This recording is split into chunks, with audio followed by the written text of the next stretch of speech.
Bonjour tout le monde. Donc, on va faire la suite de la partie 1 en ce qui concerne les besoins nutritifs chez les plantes vertes. La troisième manipulation, donc d'après avoir vu le rôle des poils absorbants, c'est qu'on a dit qu'au niveau de la zone pilifère, on a des poils absorbants qui absorbent de l'eau au niveau de la plante. D'accord? Donc, pour la manipulation numéro 3, on va faire la mise en évidence de la production de la matière organique. Donc, comme vous savez, on a fait la manipulation suivante. Qu'est-ce qu'on a fait? On a, première étape, couvrir avec un ruban. Voilà, un ruban adhésif, c'est-à-dire qu'il va cacher une zone de la lumière, il va priver la zone, par exemple, voilà la feuille et voilà le ruban. Donc, il va priver la zone de cette partie de la lumière. D'accord? On va voir pourquoi. Donc, couvrir avec un ruban adhésif noir une partie d'une feuille verte exposée au soleil pendant 3 jours. Ok? Deuxième étape, enlever la feuille de la plante. On va enlever la feuille de la plante pour le mettre dans l'eau bouillante. Pourquoi on la met dans l'eau de l'alcool? Tout simplement pour tuer les cellules. D'accord? Encore, la cinquième étape, c'est qu'on va laver la feuille, on va tremper la feuille dans l'eau pour la laver. Et sixièmement, tremper la feuille dans l'eau iodée, l'igol. Tremper la feuille dans l'eau iodée, c'est-à-dire, pourquoi on a mis l'eau iodée?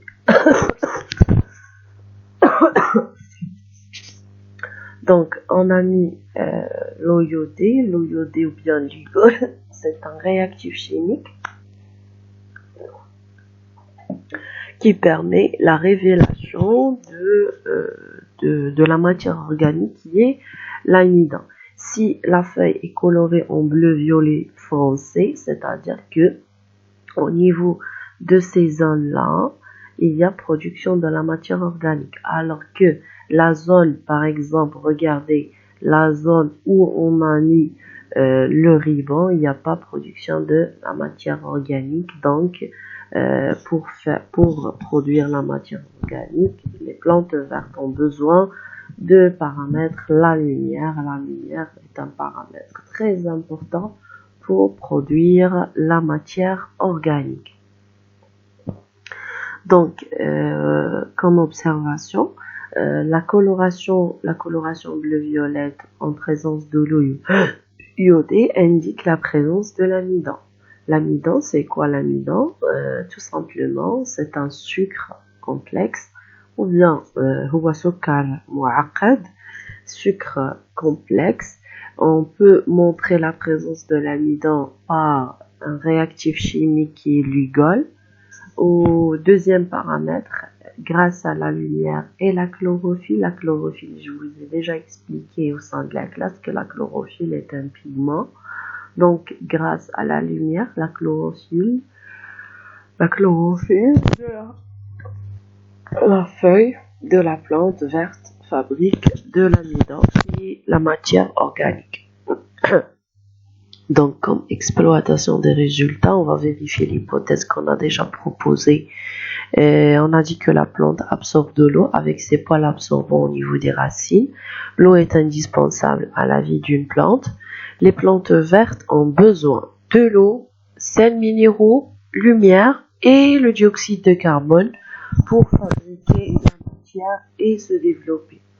Les plantes vertes fabriquent la matière organique à partir de la matière minérale, alors que les animaux ont besoin de la matière organique, ce qui est normal. Donc, comme récapitulation aussi, la plante verte est capable de produire la matière organique grâce à la lumière, qui est un paramètre très important, la chlorophylle aussi, le CO2 et la matière minérale. Donc, vous devez être capable de savoir et de comprendre que pour synthétiser leur propre, je vous ai déjà expliqué que les plantes vertes autotrophes. Donc les plantes vertes sont des autotrophes pour synthétiser pourquoi autotrophes? Autotrophes tout simplement parce qu'ils sont capables de synthétiser leur propre matière organique. Donc pour synthétiser de la matière organique, on aura besoin des paramètres. Parmi les paramètres, on dit la lumière, le CO2 et la matière minérale aussi, l'eau et les sels minéraux et la circulation de ces matières organiques. Comment se fait la circulation de la matière minérale par exemple? Deux paramètres à comprendre le schéma qui sont très importants, c'est que on a la sève brute et la sève élaborée. Je vous ai déjà expliqué la différence entre la sève brute, ça c'est très important. La sève brute, il est constitué de l'eau et des sels minéraux. Son nom l'indique, brut c'est quelque chose de brut, d'accord? Donc il est constitué de l'eau et des sels minéraux. Alors que la sève élaborée, il est construite, d'accord? Élaborée, on élabore quelque chose. Donc élaboré, il est constitué de la matière organique, de l'eau et des sels minéraux. Donc la matière organique, je vous ai déjà expliqué qu'il existe trois types, les lipides, les protides et les sucres. Donc, en utilisant les éléments minéraux absorbés et en présence de la lumière et du dioxyde de carbone, les plantes vertes produisent de la matière organique au niveau des feuilles. C'est la photosynthèse. Photo, je vous ai déjà expliqué. Notion photo, c'est les photons, c'est la lumière. Synthèse, c'est-à-dire synthèse, on synthétise la matière organique, on produit la matière organique. Donc on dit qu'elles sont autotrophes. Autotrophes, c'est-à-dire ذاتية التغذية. Le contraire, c'est hétérotrophe. Hétérotrophe, غير ذاتية التغذية.